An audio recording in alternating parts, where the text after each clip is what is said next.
Hello students, I am Shweta, your maths teacher. आज हम अभी एक्सरसाइज करेंगे, एक्सरसाइज 4.4, जो वर्ड प्रॉब्लम है। ठीक है, तो पहले हम क्वेश्चन की हिंदी समझते हैं, उसके बाद मैं आपको यहाँ पर ही ओरली पहले सॉल्यूशन बताऊँगी। ठीक है, मैंने आपको यहाँ सॉल्यूशन दिए हैं सबके।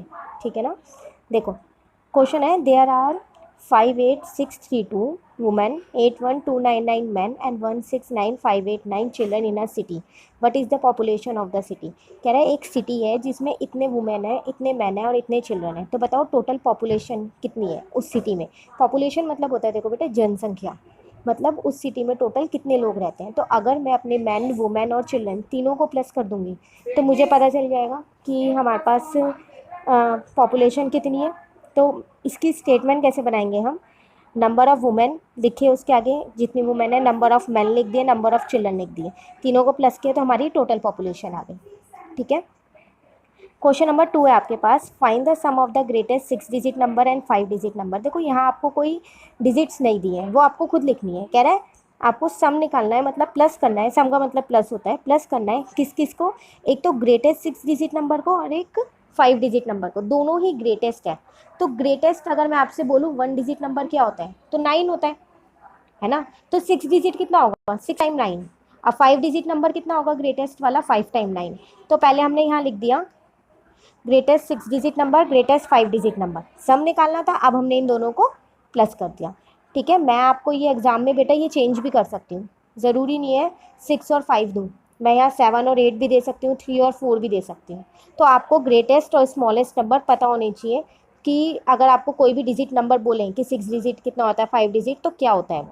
ठीक है, नेक्स्ट क्वेश्चन आपके पास, Abhinav bought a second hand car for rupee इतना एंड स्पेंड इतना on its repairing, what is the total cost of the car. देखो एक बॉय है अभिनव, उसने क्या किया, एक सेकेंड हैंड कार खरीद लिया।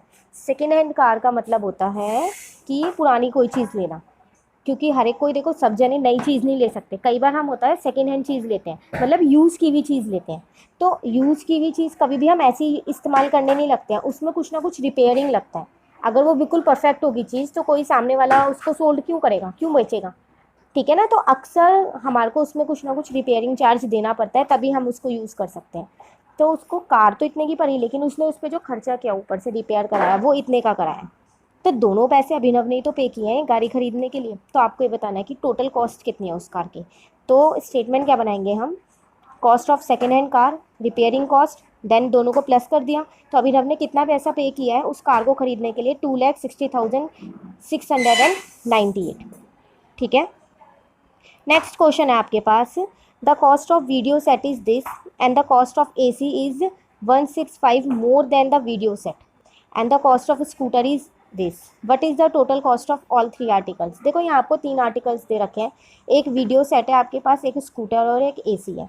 वीडियो सेट की कॉस्ट आपको डायरेक्ट दे रखी है, स्कूटर की कॉस्ट भी आपको डायरेक्ट दे रखी है। ठीक है, बट आपको AC की कॉस्ट नहीं दे रखी डायरेक्ट, वो आपसे कह रहा है जो AC है ना वो 1650 मोर देन वीडियो सेट, मतलब जितनी वीडियो सेट की कॉस्ट है उससे 1650 ज़्यादा है AC, उनका मतलब होता है ज़्यादा है। तो AC की कॉस्ट मुझे डायरेक्ट तो दे नहीं रखी, तो पहले मैं क्या करूँगी, इसमें AC की कॉस्ट निकालूंगी।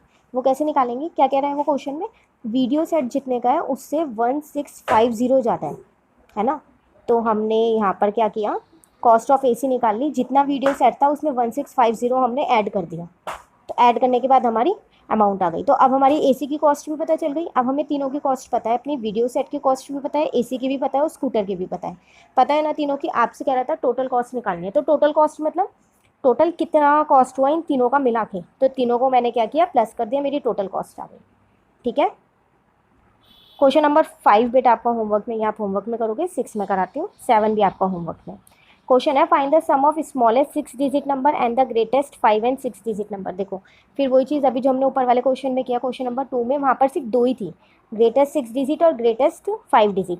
बट यहाँ पर उसके साथ उन्होंने एक और ऐड कर दिया, स्मॉलेस्ट 6 डिजिट नंबर भी ऐड करना है। मतलब इन दोनों का सम तो निकालना ही निकालना है, इसका भी सम निकालना है।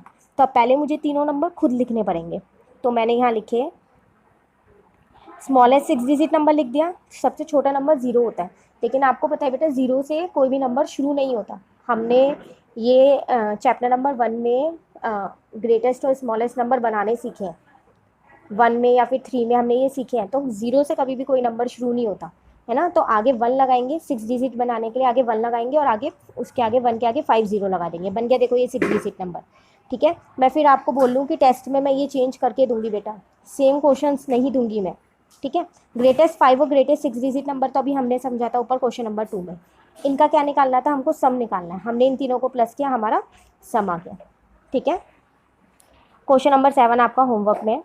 तो आपकी ये बहुत छोटी सी एक्सरसाइज थी वर्ड प्रॉब्लम की, जो आपकी फिनिश हो गई। 2 क्वेश्चन मैंने होमवर्क में दिए, 4 क्वेश्चंस मैंने आपको खुद करवाए हैं। वर्ड प्रॉब्लम जब भी मैं आपको ये पेपर में दूंगी तो बेटा आपको ये स्टेटमेंट याद नहीं करनी है, सेम मेरी जैसी बनाने की कोई ज़रूरत नहीं है। स्टेटमेंट आप खुद से बना सकते हो, ठीक है। लेकिन अगर आपने बिना स्टेटमेंट बनाए ये सॉल्यूशन कर दिया खाली और स्टेटमेंट नहीं बनाई वर्ड प्रॉब्लम में, तो मैं आपको एक भी नंबर नहीं दूंगी। वर्ड प्रॉब्लम में स्टेटमेंट के नंबर ज़्यादा होते हैं, ठीक है। तो आपको स्टेटमेंट भी बनानी है और ये भी लिखना है, दोनों ही करना है। एक चीज़ आपने की तो आपको मार्क्स नहीं मिलेंगे। खुद से आपको स्टेटमेंट बनानी है, जितनी छोटी बना सकते हो आसान सी वैसे बनाना, ठीक है। और ये मैं सब चेंज करके दूंगी, सेम नहीं दूंगी। तो किसी भी चीज़ को बेटा रटना मत। अगर कोई डाउट है आप मुझसे वो वाली वर्ड प्रॉब्लम दोबारा पूछ सकते हो, बट उसको रटना मत, ठीक है ना। तो आपका होमवर्क ये रहा, complete and revise class work, do question number 5 और 7 इन होमवर्क रजिस्टर। 2 क्वेश्चन आपको करने वर्ड प्रॉब्लम के, बाकी मैंने आपको कराए हैं। आप अपना काम कंप्लीट कर लेना। Thank you, have a nice day.